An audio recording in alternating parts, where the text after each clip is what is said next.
İleride oturan sarmaysalar, elçip benim şok yanımın koysunur. İçinde senin yarın değilseler, bu akşam icadın üstten biri var yani. Yani şey.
Alayım biz hep bırak artık kenara. Alçak gülüm düştü bir iman yani.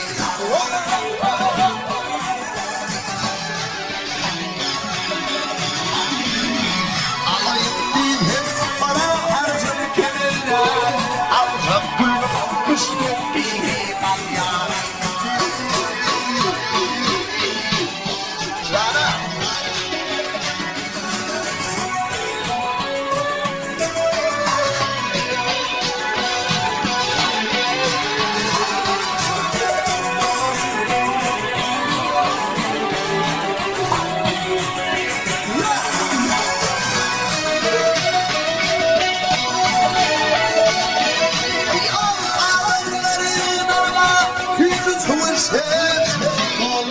Yeterli tatlıydı. Kime olayım, kime olayım diyene, olmayacağım işte bir iman yani.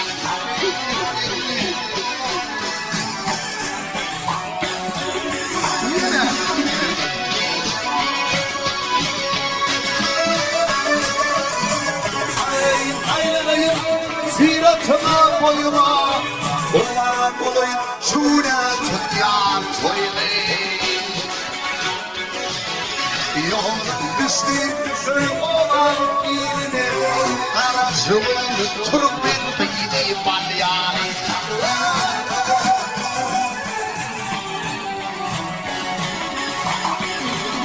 Yolun düştü şöyle